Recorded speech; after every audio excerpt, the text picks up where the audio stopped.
নিশো আছেন, নিশো নেই। গত বছর ঈদুল আজহার চলচ্চিত্র অভিষেক হয় আফরান নিশোর। তার অভিনীত সুড়ঙ্গ সিনেমাটি দর্শক সমালোচকদের কাছে সমাদৃত হয়। তাকে ঘিরে পরিচালকদের আগ্রহ বাড়ে। কয়েকটি নতুন সিনেমায় নিশোর অভিনয়ের কথা শোনা যায়, কিন্তু কোনোটি নিয়েই পরে আর আনুষ্ঠানিক ঘোষণা আসেনি। প্রায় 6 মাস হলো অনেকটাই আড়ালে আছেন এই তারকা। কিন্তু কেন? খোঁজ নিয়েছেন শরীফুল আল মামুন। গত বছর ঈদুল আজহার মুক্তি পায় আফরান নিশোর প্রথম সিনেমা সুড়ঙ্গ। রায়হান রাফি পরিচালিত এই ছবি সুপারহিট হয়। শুধু দেশে নয়, দেশের বাইরেও আলোচিত হয় ছবিটি। এরপর নিশো সিনেমায় নিয়মিত হওয়ার ঘোষণা দেন। সে সময় গুঞ্জন ওঠে যে একই পরিচালকের পরপর আরও 2টি ছবিতে দেখা যাবে নিশোকে, একটি টিএম ফিল্মসের আর একটি লাইভ টেকনোলজিসের।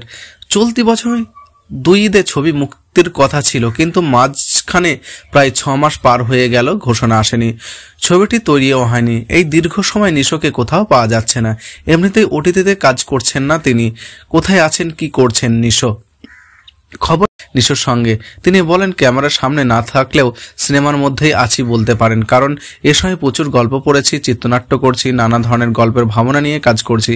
আমি আসলে বসে থাকি না, কোনো কিছু পেলে সেটা নিয়ে ব্যস্ত রাখি নিজেকে। এমনকি আমার পছন্দের বাইরে টুকটাক কাজ নিয়ে দিনের পর দিন পার করতে পারি। সুতরাং আমি এখন শুটিংয়ে নেই, পর্দায়ও নেই, কিন্তু কাজের মধ্যেই আছি, বসে নেই। কিন্তু সুড়ঙ্গর পর 2টি সিনেমা ঘোষণা হওয়ার কথা ছিল। সিনেমা দুটি চলতি বছর 2 ঈদের মুক্তি পাওয়ার কথা ছিল। হঠাৎ থেমে গেল কেন? এই ব্যাপারে নিশোর বক্তব্য, সবকিছু ঠিকঠাক ছিল, কিন্তু ছবি দুটির প্রযোজনা প্রতিষ্ঠানে কিছু ঝামেলার কারণে ওই সময় আর ঘোষণা আসেনি। থাক না, ভালো কাজ করতে সময় নেওয়াটা ভালো। আমি মনে করি সিনেমায় নতুনদের জন্য পরপর 3টি ছবি বিরতি রেখে করা ভালো। আমি সেইভাবেই করতে চাই। এ প্রসঙ্গে নিশো আরও বলেন, যারা নতুন আসেন প্রথম দিকে পরিচালক দেখে প্রযোজক 3টি ভালো সিনেমা করা উচিত, যাদের সেই কাজই আমি করতে চাই। এখন সিনেমায় আমার প্রথম পছন্দ, সুতরাং সময় বেশি লাগুক, ভালো কাজ নিতে হবে দর্শকদের।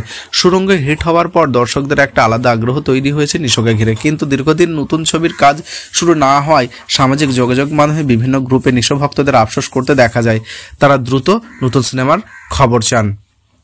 এই ব্যাপারে নিশো বলেন, ভক্তরা তো আবেগ দিয়ে কথা বলেন, এটিও হয়তো আমার প্রতি তাদের দারুণ একটা ভালোবাসার বহিঃপ্রকাশ। তবে যে কোনো গল্পে যে কোনো পরিচালকের সঙ্গে তো কাজ করা যাবে না, বুঝে শুনে কাজ করতে হবে। আমি মনে করি বড় বিরতি নিয়ে কাজ করাটা আমার জন্য ইতিবাচক।